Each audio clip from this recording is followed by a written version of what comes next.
अनुराग जी, इस बार का जो बजट आया है वो आम आदमी के लिए कितना फायदेमंद साबित हो रहा है? मेरे हिसाब से जो बजट इस बार का आया है न्यूट्रल बजट है मेरे हिसाब से। मतलब इसमें बहुत ज़्यादा रियायत भी नहीं है और बहुत ज़्यादा कोई नुकसान भी नहीं है। एक आम आदमी के लिए जिसकी इनकम 5 लाख रुपए तक है उसको 2,000 रुपये का इस बार फ़ायदा मिला है फाइनेंस मिनिस्ट्री से। और एक सुपर रिच टैक्स नाम का पहली बार एक कंसेप्ट आया इंडिया में, जिसकी इनकम 1 करोड़ से ऊपर है उसको उन्होंने 10% एडिशनल सरचार्ज लगाया है। ये मुझे इसलिए अच्छा लगता है कि क्योंकि इससे आम आदमी को अफेक्ट नहीं पड़ेगा, लेकिन जो लग्जरीज लोग हैं, जो अलग कैटेगरी में आते हैं, बिलियनर्स, उनसे टैक्स कलेक्शन में थोड़ा सा बेनिफिट मिलेगा। और आम आदमी को 2,000 रुपये का मतलब कुल रियायत मिली है इस बार, जिनकी इनकम 5 लाख रुपए तक है। आम आदमी को सपने भी थे कि जो पेट्रोल है, डीजल है, सब्जियां हैं, सोना है, ये सब चीज़ें सस्ती होना चाहिए, और जिस प्रकार इन सब चीज़ों के लिए कोई विचार नहीं किया गया। तो आपका क्या मानना है? एक्चुअली बजट में क्या होता है कि उनको बैलेंस मिलाना पड़ता है, डेफिसिट के लिए भी और जो जो कोर एरियाज में उनको खर्चा करना है उस हिसाब से उनको एक बैलेंस मिलाना पड़ता है।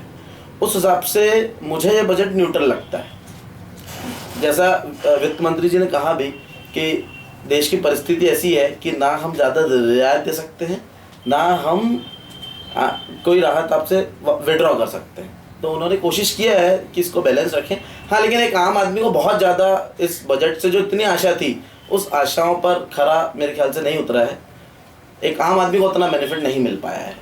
डीजीपी रेट बढ़ाने के लिए जिस प्रकार वित्त मंत्री जी ने कहा है कि डीजीपी रेट हमको बढ़ाने के लिए हमको कई कड़े निर्णय लेना पड़ रहा है, लेकिन आम आदमी जो है वो हमेशा से परेशान होता आ रहा है। तो क्या कहीं ना कहीं वित्त मंत्री सफल नहीं हुए इस पूरे मामले में? कहीं ना कहीं मेरा ये मानना है सर कि जीडीपी बढ़ाने की कोशिश तो वो कर ही रहे हैं, लेकिन कहीं ना कहीं जो देश के हालात हैं और भी जो मतलब ऑल ओवर इंटरनेशनली जो मार्केट में अभी डाउनफॉल भी था, उसका कहीं ना कहीं इम्पैक्ट इंडिया पे जो पहले नहीं दिख रहा था अब धीरे धीरे दिख रहा है।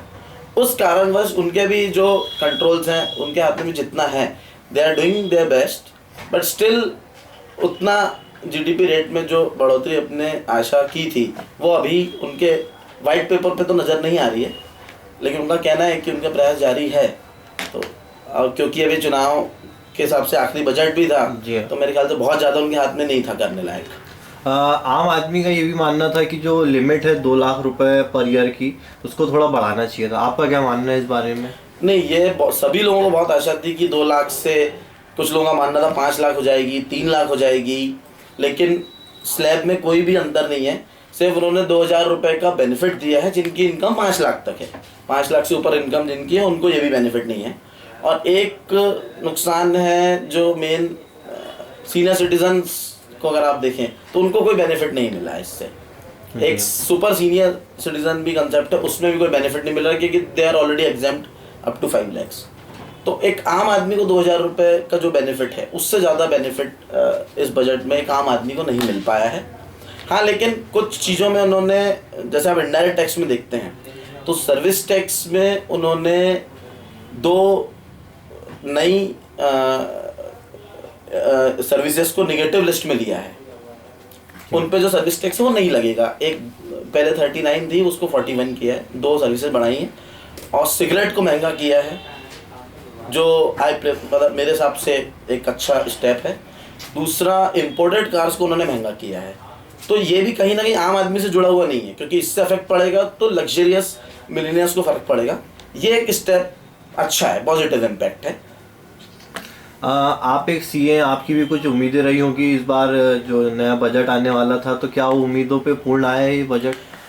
मैं 100% तो ये नहीं बोल सकता कि आशाओं पर, हमारी उम्मीदों पर खरा उतरा है, क्योंकि थोड़ा सा एक आम आदमी को जितनी उम्मीदें थी स्लैब बढ़ने की, तो थोड़ा स्लैब बढ़ना चाहिए था। करीब करीब मेरे हिसाब से, मतलब हम लोग का जो नॉर्मल मानना था, कम से कम 2 से 2.5 लाख का होना चाहिए था, जो नहीं हो पाया है। और सर्विस टैक्स में देखो आप, या इसमें भी थोड़ी सी रियायत जो मिलने की संभावना थी वो उतनी मिली नहीं है एक्चुअली। बाकी ओवरऑल मैं इसे एक न्यूट्रल बजट ही कहूँगा, बहुत ज़्यादा अच्छा भी नहीं कहूँगा और बहुत ज़्यादा नेगेटिव भी नहीं कहूँगा। जो भी जैसे भी हालात हैं देश के, उस हिसाब से it's a neutral budget for me. अच्छा, ये जो बजट आया है इससे क्या जो देश की ग्रोथ रेट है वो बढ़ेगी? ग्रोथ रेट बढ़ने की संभावना तो वित्त मंत्री जी ने जताई है, लेकिन कहीं ना कहीं इंटरनेशनल मार्केट का भी जो इम्पैक्ट है, जैसे कुछ उन्होंने एक नया कमोडिटी पे भी टैक्स लगाया है अदर देन एग्रीकल्चर, उससे भी उनको कुछ रेवेन्यू मिलेगा। दूसरा, जो शेयर मार्केट में जो एसटीटी होता है टैक्स, उसमें कुछ कुछ जगह पर उन्होंने कम किया है, तो एक बैलेंस बनाने की कोशिश की है।